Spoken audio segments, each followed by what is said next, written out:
नमस्कार दोस्तों, स्वागत है आपका आज के मुख्य समाचार में, जिसमें सबसे पहली और बड़ी खबर में आपको बताएंगे कि पहले घुसपैठियों ने संसद पर किया हमला। मोदी सरकार संसद और लोकतंत्र पर हमला कर रही है, खड़गे ने बोला हमला।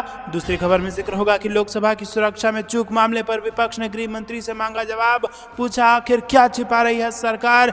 जहां दोस्तों लगातार संसद मामले में चुप्पी साध रखी है भाजपा के नेताओं ने और खुद गृह मंत्री ने, जिसके बाद अब विपक्ष उनसे सुरक्षा में हुई चूक के मामले में जवाब मांग रहा है। तीसरी खबर में आपको बताएंगे कि कांग्रेस की यूपी जोड़ो यात्रा की तैयारी पूरी। 20 दिसंबर को सहारनपुर से होगी शुरुआत। नेताओं कार्यकर्ताओं में उत्साह और इसी के साथ यूपी की 80 की 80 लोकसभा सीटों पर अपना दबदबा बनाने के लिए कांग्रेस पार्टी उत्तर प्रदेश में निकल चुकी है। खबर में आगे जिक्र होगा कि सोनिया गांधी को तेलंगाना से चुनाव लड़ने के लिए किया गया है आमंत्रित, जिसके बाद अब तेलंगाना के लोकसभा चुनाव में भी कांग्रेस पार्टी मचा सकती है धूम, क्योंकि आपको बता दें कि इससे पहले भी सोनिया गांधी का अहम रोल तेलंगाना के चुनाव में रहा था। और इसी के साथ खबर में आगे आपको बताएंगे कि 2024 में पीएम मोदी को दोबारा सरकार नहीं बनाने देंगे, लालू प्रसाद यादव ने भरी हुंकार। और इसी के साथ इंडिया गठबंधन में भी आ गया है उत्साह। दोस्तों, इसी प्रकार की 25 बड़ी खबरें आपके लिए लेके आए हैं, लेकिन उससे पहले अगर आपको भी ऐसा लगता है कि 2024 में हर हाल में बनने जा रही है इंडिया की सरकार, तो वीडियो को लाइक करके चैनल सब्सक्राइब कीजिए और बेल आइकन दबाकर कमेंट में लिखिए जय हिंद। रुक करते हैं सबसे पहले और बड़ी पहले घुसपैठियों ने संसद पर हमला किया। मोदी सरकार संसद और लोकतंत्र पर हमला कर रही है, खड़गे का बयान। जी हां दोस्तों, कांग्रेस अध्यक्ष मल्लिकार्जुन खड़गे ने लोकसभा से 33 विपक्षी सांसदों के निलंबित किए जाने पर केंद्र की बीजेपी सरकार पर हमला बोला। खड़गे ने एक्स पर एक पोस्ट में कहा कि सबसे पहले घुसपैठियों ने संसद पर हमला किया, फिर मोदी सरकार संसद और लोकतंत्र पर हमला कर रही है। उन्होंने कहा कि विपक्ष रहित संसद में मोदी सरकार अब महत्वपूर्ण लंबित कानूनों को बिना किसी चर्चा बहस या सहमति से बहुमत के बाहुबल से पारित करवा सकती है। कांग्रेस अध्यक्ष खड़गे ने कहा कि आज जो कुछ भी हुआ है वो ठीक नहीं है। उन्होंने कहा कि 47 सांसदों को निलंबित कर निरंकुश मोदी सरकार सभी लोकतांत्रिक मर्यादाओं को कूड़ेदान में फेंक रही है। उन्होंने कहा कि हमारी दो सरल और वास्तविक मांगे हैं। केंद्रीय गृह मंत्री को संसद की सुरक्षा में अक्षम्य उल्लंघन पर संसद के दोनों सदनों में बयान देना चाहिए और इस पर विस्तृत चर्चा होनी चाहिए। खड़गे ने आगे कहा कि पीएम किसी अखबार को इंटरव्यू दे सकते हैं, गृह मंत्री टीवी चैनलों को इंटरव्यू दे सकते हैं, लेकिन भारत की संसद जो देश के पक्ष विपक्ष दोनों पक्षों का प्रतिनिधित्व करती है, यहां बीजेपी अपने जवाबदेही से भाग रही है। उन्होंने कहा कि संसद में विपक्ष के बिना मोदी सरकार अब महत्वपूर्ण लंबित कानूनों को कुचल सकती है, किसी भी असहमति को बिना किसी बहस के कुचल सकती है। रुक करते हैं अगली ब्रेकिंग न्यूज की तरफ। लोकसभा की सुरक्षा में चूक मामले पर विपक्ष ने गृह मंत्री से मांगा जवाब, पूछा आखिरकार क्या छिपा रही है सरकार। जी दोस्तों, लोकसभा की सुरक्षा में हुई चूक के मामले में विपक्षी दलों का हंगामा सोमवार को भी जारी है और विपक्षी सांसदों के हंगामे और नारेबाजी के कारण सोमवार को लोकसभा की कार्रवाई को पहले 12 बजे तक और फिर 2 बजे तक स्थगित करना पड़ा। हंगामे के पीछे केंद्रीय मंत्री अश्विनी वैष्णव ने सोमवार को लोकसभा में टेलीकम्युनिकेशन बिल 2023 को पेश कर दिया। विपक्षी दल लोकसभा की सुरक्षा में हुई चूक को लेकर लगातार गृह मंत्री अमित शाह के जवाब की मांग कर रहे थे।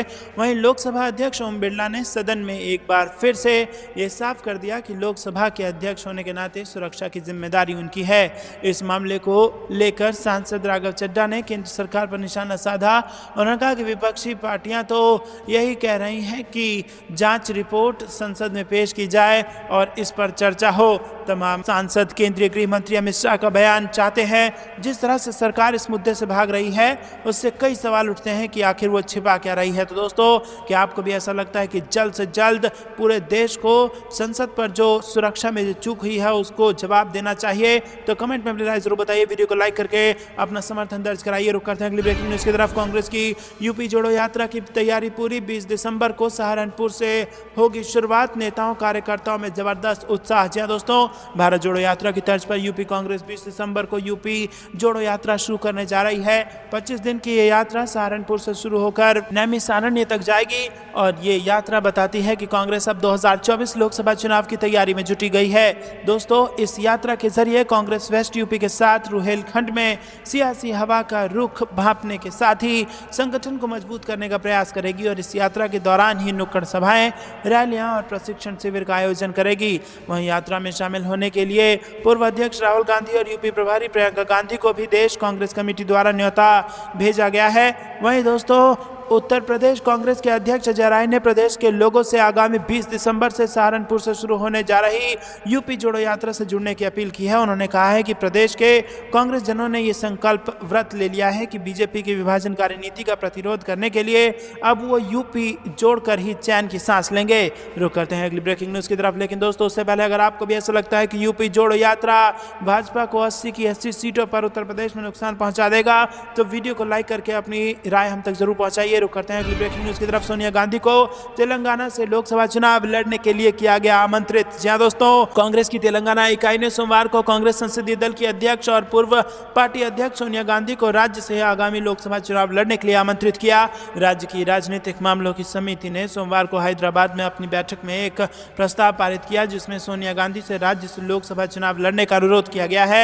इसमें याद दिलाया गया कि पूर्व प्रधानमंत्री इंदिरा गांधी 1990 में मेडक से लोकसभा के लिए चुनाव चुनी गई थी और उन्होंने सोनिया गांधी से उसी निर्वाचन क्षेत्र से चुनाव लड़ने का अनुरोध किया। वरिष्ठ नेता मोहम्मद अली शब्बीर ने मीडिया कर्मियों को बताया कि पीएसी ने तेलंगाना के गठन के लिए सोनिया गांधी को धन्यवाद दिया। पीएसी की बैठक की अध्यक्षता तेलंगाना के प्रभारी राष्ट्रीय महासचिव माणिक राव ठाकरे ने की। राज्य में कांग्रेस पार्टी के सत्ता में आने के बाद निकाय की पहली बैठक में प्रदेश अध्यक्ष और मुख्यमंत्री ए रेवंत रेड्डी, उप मुख्यमंत्री मल्लू भट्टी विक्रमार्क, मंत्री, पीएसी सदस्य और वरिष्ठ नेता शामिल हुए। 3 घंटे तक चली बैठक में 3 प्रस्ताव पारित किए गए। इसने कांग्रेस को सत्ता में लाने के लिए तेलंगाना के लोगों को धन्यवाद दिया। इसमें पार्टी अध्यक्ष मल्लिकार्जुन खड़गे, सोनिया गांधी, राहुल गांधी, प्रियंका गांधी और हाल के चुनावों में पार्टी के लिए प्रचार करने वाले सभी कांग्रेस नेताओं को भी धन्यवाद दिया गया। कांग्रेस ने 119 सदस्यीय विधानसभा में 64 सीटें हासिल करने भारत राष्ट्रीय समिति से सत्ता छीन ली है। दोस्तों, यहां पर तेलंगाना में बन चुकी है कांग्रेस की सरकार और अब लोकसभा चुनाव भी कांग्रेस यहां पर बाजी मारना चाहती है और इसीलिए सोनिया गांधी को यहां से चुनाव लड़ाने की यहां पर अटकलें तेज हो गई हैं। आपको क्या लगता है कि आपको भी ऐसा लगता है कि सोनिया गांधी को तेलंगाना से लोकसभा चुनाव लड़ना चाहिए? वीडियो को लाइक करके समर्थन दर्ज कराइए और कमेंट में अपनी राय बताइए। रुक करते हैं ब्रेकिंग न्यूज की तरफ। 2024 में पीएम मोदी को दोबारा सरकार नहीं बनाने देंगे, लालू यादव का बयान। जी हां दोस्तों, राजद सुप्रीमो लालू यादव ने सोमवार को कहा कि वो 2024 में प्रधानमंत्री नरेंद्र मोदी को दोबारा केंद्र में सरकार नहीं बनाने देंगे। बिहार के पूर्व मुख्यमंत्री ने यह टिप्पणी इंडिया गठबंधन की मंगलवार को नई दिल्ली में होने वाली चौथी बैठक से पहले की और आरजेडी सुप्रीमो ने अपने छोटे बेटे और उप मुख्यमंत्री तेजस्वी यादव के साथ राष्ट्रीय राजधानी के लिए रवाना होने से पहले पटना हवाई अड्डे पर संवाददाताओं से कहा कि हम इंडिया ब्लॉक की बैठक के लिए जा रहे हैं और हम किसी भी कीमत पर नरेंद्र मोदी को केंद्र में सरकार बनाने की अनुमति नहीं देंगे। जब उनसे पूछा गया कि प्रधानमंत्री मोदी 2024 में फिर से सत्ता में आने की गारंटी दे रहे हैं तो लालू प्रसाद यादव ने पूछा कि नरेंद्र मोदी कौन है? हम दिल्ली में बैठक के लिए जा रहे हैं और वोटों के लिए बंटवारे को रोकने के लिए हम एक सीट एक उम्मीदवार के फॉर्मूले पर चुनाव लड़ेंगे। उन्होंने दावा किया कि इस बार हम केंद्र में सरकार भी बनाएंगे। तो दोस्तों, क्या आपको भी ऐसा लगता है कि क्या आप भी ऐसा मानते हैं कि लालू यादव का दावा होगा सफल और पूरे देश में केंद्र में इंडिया गठबंधन की सरकार बन जाएगी? वीडियो को लाइक करके समर्थन दर्ज कराइए और कमेंट में अपनी राय बताइए। रुक करते हैं अगली ब्रेकिंग न्यूज की तरफ। बीजेपी सांसद की सदस्यता होगी खत्म, अजय राय का दावा, बताई खास वजह। जी हां दोस्तों, संसद भवन की सुरक्षा में चूक के मामले में सियासी पारा उफान पर है। विपक्ष संसद की सुरक्षा के मुद्दे पर सरकार पर हमलावर है। उत्तर प्रदेश कांग्रेस प्रदेश अध्यक्ष अजय राय ने संसद की सुरक्षा में सेंधमारी की घटना पर उन्होंने केंद्र की बीजेपी सरकार पर बेहद गंभीर आरोप लगाया है। उन्होंने भारतीय जनता पार्टी सांसद प्रताप सिन्हा पर कार्रवाई न होने पर केंद्र सरकार के सवाल खड़े किए हैं और जौनपुर पहुंचे अजय राय ने संसद की सुरक्षा में सेंध की घटना पर कहा कि मैसूर के बीजेपी सांसद प्रताप सिन्हा पर अब तक कोई कार्रवाई न होना केंद्र सरकार की नीयत पर सवाल खड़ा करता है। उन्होंने मांग की है कि बीजेपी सांसद प्रताप सिन्हा के खिलाफ देशद्रोह का मुकदमा दर्ज कर उनकी लोकसभा सदस्यता समाप्त की जाए। उन्होंने आगे कहा कि संसद में घुसे युवक कोई आतंकवादी नहीं थे। यदि उनका इरादा जनहानि पहुंचाना होता तो हाथों में हथियार लेकर पहुंचते। रुक करते हैं अगली ब्रेकिंग न्यूज की तरफ। लेकिन दोस्तों, क्या आपको भी ऐसा लगता है कि इसकी अच्छे से जांच होनी चाहिए और दोषियों को सजा मिलनी चाहिए? कमेंट में अपनी राय बताइए। वीडियो को लाइक कीजिए। रुक करते हैं अगली ब्रेकिंग न्यूज की तरफ। 400 क्या पूरी 543 सीटें ले आएगी भाजपा? सज्जन वर्मा बोले लोकसभा चुनाव में ईवीएम का सामूहिक बहिष्कार है जरूरी। जी हां दोस्तों, कांग्रेस नेता सज्जन सिंह वर्मा ने एक बार फिर ईवीएम पर सवाल खड़े किए हैं। हैं। उन्होंने कहा कि कांग्रेस सहित सभी विपक्षी दल ईवीएम का बहिष्कार करने के लिए आगे आए। उन्होंने लोकसभा चुनाव में बैलेट पेपर से चुनाव कराने की मांग की है। दिल्ली में आम आदमी पार्टी के बाद अब कांग्रेस भी इलेक्ट्रॉनिक वोटिंग मशीन का खुलकर विरोध कर रही है और रविवार को इंदौर में कांग्रेस नेता और पूर्व मंत्री सज्जन वर्मा ने भी राजनीतिक दलों से ईवीएम का बहिष्कार करने का अनुरोध किया। सज्जन वर्मा ने कहा कि यदि नरेंद्र मोदी एंड कंपनी ने लोकसभा चुनाव में 400 सीटें लाने का दावा किया है तो वो ईवीएम के सहारे इससे ज्यादा सीट लाएंगे, क्योंकि वो भारत के संविधान में एक बड़ा बदलाव चाहते हैं, इसीलिए उन्हें ऐसा करना जरूरी है। तो दोस्तों, यहाँ पर ईवीएम को लेकर, सामूहिक बहिष्कार को लेकर यहाँ पर बड़ा बयान दिया है कांग्रेस के नेता ने। और इसी के साथ अगर आप भी ऐसा मानते हैं कि ईवीएम मशीन का सामूहिक बहिष्कार होना चाहिए या फिर जो भी जनता के मन में आशंकाएं हैं उनको चुनाव आयोग को दूर करना चाहिए, तो वीडियो को लाइक करके समर्थन दर्ज कराइए। रुक करते हैं ब्रेकिंग न्यूज की तरफ। स्वामी प्रसाद मौर्य ने ईवीएम को लेकर बीजेपी पर किया वार, बोले 24 में बीजेपी की विदाई तय। जी हां दोस्तों, स्वामी प्रसाद मौर्य ने कहा कि बैलेट पेपर काउंटिंग में कांग्रेस से पीछे थी बीजेपी, सभी पार्टियों को एक होकर ईवीएम का विरोध करना पड़ेगा, चुनाव बैलेट पेपर वोटिंग सिस्टम की मांग करनी पड़ेगी। बलिया के दौरे पर समाजवादी पार्टी के नेता स्वामी प्रसाद मौर्य ने ईवीएम को लेकर अपनी प्रतिक्रिया दी और स्वामी प्रसाद मौर्य ने अपने बयान में कहा कि भाजपा ईवीएम के तिकड़म से चुनाव जीती है। वहीं स्वामी प्रसाद मौर्य ने कहा कि बैलेट पेपर काउंटिंग में कांग्रेस से पीछे थी बीजेपी, सभी पार्टियों को एक होकर ईवीएम का विरोध करना पड़ेगा, चुनाव बैलेट पेपर वोटिंग सिस्टम की मांग करनी पड़ेगी। और आगे उन्होंने ये भी कहा कि लोकसभा चुनाव में यूपी में सपा की स्थिति अच्छी रहेगी और लोकसभा चुनाव 2024 में भाजपा की यूपी से और पूरे देश से विदाई तय है। तो दोस्तों, अगर आपको भी ऐसा लगता है कि अमेरिका की तरह भारत में ही मत पत्रों से चुनाव और उसकी गिनती होनी चाहिए, तो कमेंट में अपनी राय जरूर बताइए। वीडियो को लाइक करके समर्थन दर्ज कराइए। रुक करते हैं अगली ब्रेकिंग न्यूज की तरफ। दिया कुमारी और प्रेमचंद के डिप्टी सीएम बने रहने पर संकट, जा सकती है कुर्सी। जी हां दोस्तों, बड़ी खबर आ रही है राजस्थान से। राजस्थान में सीएम और डिप्टी सीएम पद की शपथ हो चुकी है और कामकाज भी शुरू हो चुका है। ऐसे में भजन लाल प्रदेश के सीएम बने हैं, लेकिन उनके साथ साथ दिया कुमारी और प्रेमचंद बैरवा को उप मुख्यमंत्री बनाया गया है।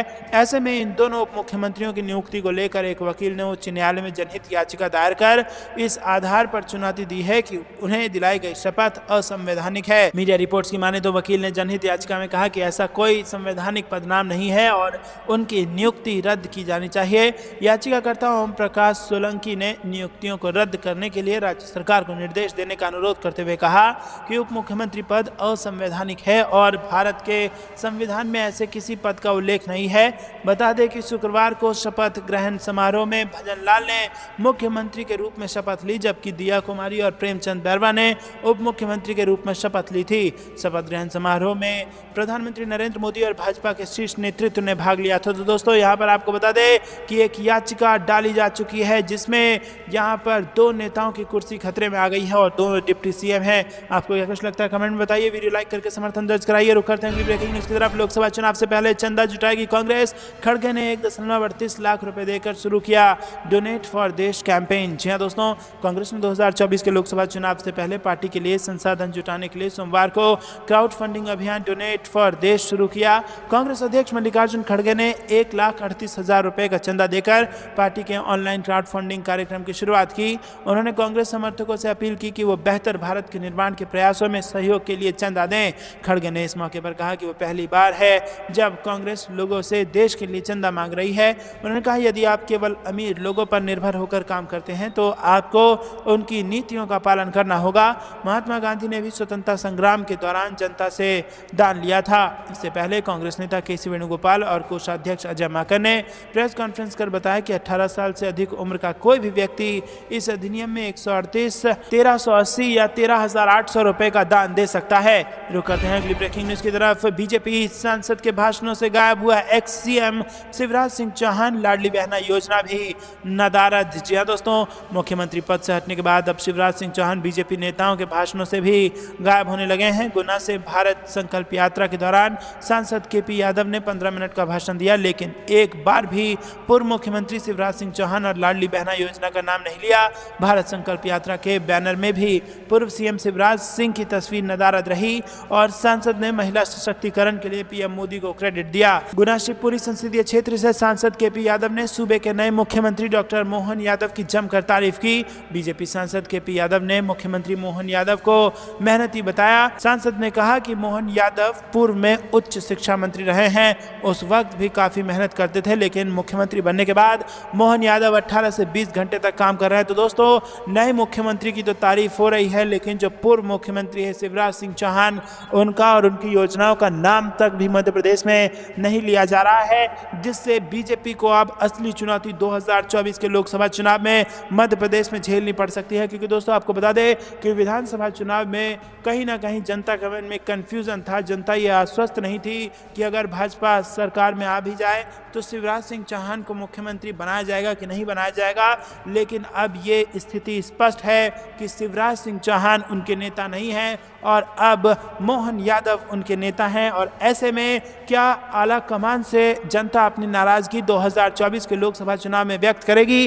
कमेंट में अपनी राय बताइए और वीडियो को लाइक करके समर्थन दर्ज कराइए। अगर आपको भी ऐसा लगता है कि 2024 के लोकसभा चुनाव में मध्य प्रदेश में भाजपा को नुकसान होगा तो वीडियो को लाइक करके समर्थन जरूर दर्ज कराइए। रुक करते हैं अगली ब्रेकिंग न्यूज की तरफ। अस्पतालों पर भगवा रंग हम होने नहीं देंगे, पीएम मोदी से मुलाकात से पहले गरजी ममता बनर्जी। जी हां दोस्तों, यहां पर पश्चिम बंगाल की मुख्यमंत्री ममता बनर्जी ने रविवार को दिल्ली रवाना होने से पहले केंद्र सरकार पर चिकित्सा और सामाजिक कल्याण कार्यक्रमों के तहत खर्च होने वाले धन को रोकने का इल्जाम लगाया। ममता बनर्जी ने कहा कि केंद्र की सरकार ने इसीलिए पैसा रोका है क्योंकि वो स्वास्थ्य केंद्रों को भी भगवा रंग से रंगना चाहती हैं। बता दें ममता बनर्जी पश्चिम बंगाल के लिए विभिन्न सामाजिक कल्याण कार्यक्रमों के लिए केंद्रीय धन जारी करने की मांग को लेकर पीएम मोदी से मुलाकात करने वाली हैं। ममता बनर्जी ने कोलकाता हवाई अड्डे पर मीडिया से कहा कि प्रधानमंत्री ने मुझे 20 दिसंबर को सुबह 11 बजे मिलने का समय दिया है। उन्होंने स्वास्थ्य विभाग के लिए फंड रोक दिया है। वो चाहते हैं कि सभी स्वास्थ्य केंद्रों को भगवा रंग में रंग दिया जाए। हमें ऐसा क्यों करना चाहिए? नीला और सफेद हमारे राज्य का आधिकारिक रंग है, ये राजनीतिक रंग नहीं है। बता दें बंगाल में सभी सरकारी इमारतों, पुलों और यहाँ तक कि सड़क के डिवाइडरों को नीले और सफेद रंग से रंगा जाता है। निजी भवनों के मालिकों को इन रंगों का उपयोग करने पर संपत्ति कर में कटौती की पेशकश की जाती है। भाजपा पर निशाना साधते हुए बनर्जी ने कहा कि क्या हमें हर जगह बीजेपी का रंग इस्तेमाल करना होगा? वो तय करेंगे कि लोग क्या पहनेंगे, क्या खाएंगे। हम अपनी आवाज उठा रहे हैं और हम इन मुद्दे को उठाते रहेंगे। दोस्तों आपको क्या कुछ लगता है कमेंट में बताइए। वीडियो को लाइक करके समर्थन दर्ज कराइए। रुक करते हैं अगली ब्रेकिंग न्यूज की तरफ। कमलनाथ हमारे नेता, उनके और दिग्विजय सिंह के नेतृत्व में आगे बढ़ेगी पार्टी। मध्य प्रदेश कांग्रेस अध्यक्ष बनने पर बोले जीतू पटवारी। जी हाँ दोस्तों, यहाँ पर बड़ी खबर आ रही है। मध्य प्रदेश कांग्रेस समिति के नवनियुक्त अध्यक्ष जीतू पटवारी ने कहा कि हालिया विधानसभा चुनावों में शिकस्त के बाद अगले साल होने वाले लोकसभा चुनाव में कांग्रेस के अच्छे प्रदर्शन की चुनौती का पार्टी सामूहिक नेतृत्व के आधार पर मुकाबला करेगी और सकारात्मक परिणाम लेकर आएगी। प्रदेश कांग्रेस के नए अध्यक्ष के रूप में अपने नाम के ऐलान के बाद पटवारी ने अपने गृह नगर इंदौर में मीडिया से कहा कि मुझ जैसे छोटे से कार्यकर्ता को बड़ी जिम्मेदारी दिए जाने पर मैं कांग्रेस हाईकमान को धन्यवाद देता हूं। पटवारी ने कहा कि हालिया विधानसभा चुनाव में हमारी हार हुई है और आगामी लोकसभा चुनाव में कांग्रेस के बेहतर प्रदर्शन की चुनौती का मुझे एहसास है। हम सामूहिक नेतृत्व के आधार पर इस चुनौती का मुकाबला करेंगे और कांग्रेस की विचारधारा को घर घर लेकर जाएंगे और सकारात्मक परिणाम देंगे।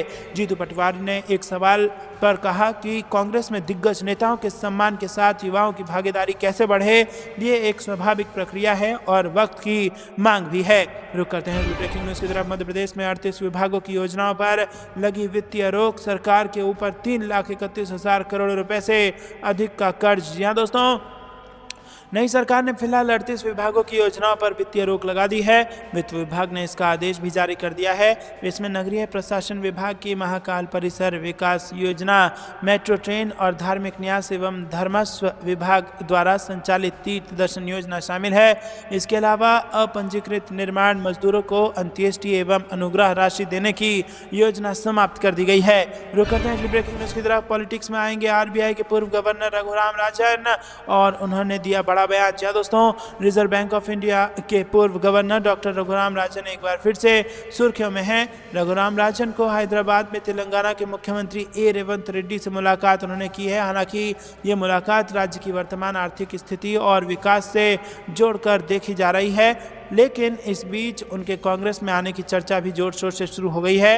हालांकि राजन ने कहा है कि मेरा पॉलिटिक्स में कोई दिलचस्पी नहीं है, मैं पॉलिसी को लेकर अपनी बात कहता रहूंगा।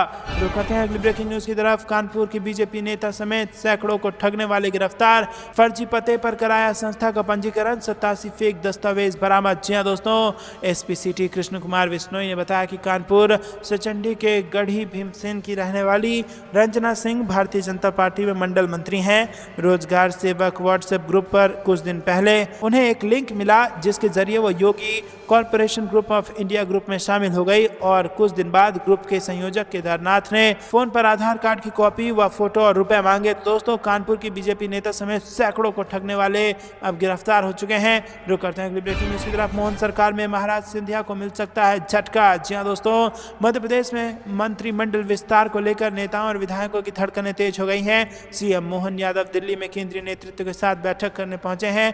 माना जा रहा है कि मंत्रिमंडल विस्तार की तस्वीर साफ हो सकती है। मंत्रिमंडल में किसे जगह मिलेगी इसको लेकर फैसला हो सकता है, लेकिन मोहन सरकार केंद्रीय मंत्री ज्योतिरादित्य सिंधिया को झटका दे सकती है। दरअसल मोहन सरकार के मंत्रिमंडल में सिंधिया समर्थक विधायकों की कटौती हो सकती है। आगामी लोकसभा चुनावों को देखते हुए पार्टी रणनीति के तौर पर महाराज के समर्थक विधायकों को दरकिनार कर सकती है और हाल ही में हुए विधानसभा चुनावों में सिंधिया के 8 पूर्व मंत्री ही चुनाव जीत पाए हैं, जबकि 3 मंत्रियों को हार का सामना करना पड़ा। इससे पहले शिवराज मंत्रिमंडल में महाराज के 10 मंत्रियों का दबदबा था। दोस्तों, रुक करते हैं अगली ब्रेकिंग न्यूज की तरफ। राम मंदिर का निर्माण हम ही करवाते, शिवपाल यादव का बड़ा बयान। राम भक्तों पर गोली चलाने के सवाल पर भी दिया जवाब। जी हां दोस्तों, आपको बता दें कि लोकसभा चुनाव को लेकर सभी राजनीतिक दलों ने तैयारी तेज कर दी है। इसी क्रम में सोमवार को सपा की कद्दावर नेता शिवपाल यादव गाजियाबाद पहुंचे। दोस्तों, उन्होंने एक सवाल के जवाब में कहा कि राम मंदिर का निर्माण सपा भी कराती यदि हम सरकार में होते। मंदिर का निर्माण कोर्ट के आदेश पर हो रहा है, ऐसे में जो भी सरकार प्रदेश में होती उसकी जिम्मेदारी होती मंदिर का निर्माण कार्य कराने की। भाजपा मंदिर बनाने का श्रेय ले रही है। राम भक्तों पर गोली चलाने के सवाल के जवाब में उन्होंने कहा कि उस वक्त संविधान की रक्षा की जा रही थी। कोर्ट का आदेश था कि यथास्थिति बनाए रखी जाए। यथास्थिति बनाने के लिए जरूरी कदम उठाए गए थे। लोकसभा चुनाव में गठबंधन के प्रमुख मुद्दों के सवाल के जवाब में उन्होंने कहा कि महंगाई, बेरोजगारी, भ्रष्टाचार ही प्रमुख मुद्दे हैं। रुक करते हैं अगली ब्रेकिंग न्यूज की तरफ। शीतकालीन सत्र में गर्मी विपक्ष के 92 सांसद सस्पेंड। इंडिया की बैठक में क्या बनेगी नई रणनीति। जी हां दोस्तों, संसद का शीतकालीन सत्र शुरू होने हैं, लेकिन सदन के भीतर का पारा चढ़ा हुआ है और सोमवार 78 सांसदों के निलंबन के बाद गर्मा गर्मी बढ़ गई है और सत्र में पहले हंगामे पर सस्पेंशन हुआ और अब सस्पेंशन के बाद दोस्तों आपको बता दें कि 92 सांसद सस्पेंड हो चुके हैं विपक्ष के। आपको क्या कुछ लगता है कमेंट में बताइए। वीडियो को लाइक करके समर्थन दर्ज कराइए। तो दोस्तों, ये थी दिन भर की सारी जरूरी और बड़ी खबरें। अंत तक बने रहने के लिए बहुत बहुत धन्यवाद। जाने से पहले वीडियो को लाइक और चैनल को सब्सक्राइब करके बेल आइकन दबाइए और कमेंट में लिखिए जय हिंद। अभी के लिए इतना ही। जय हिंद, जय भारत।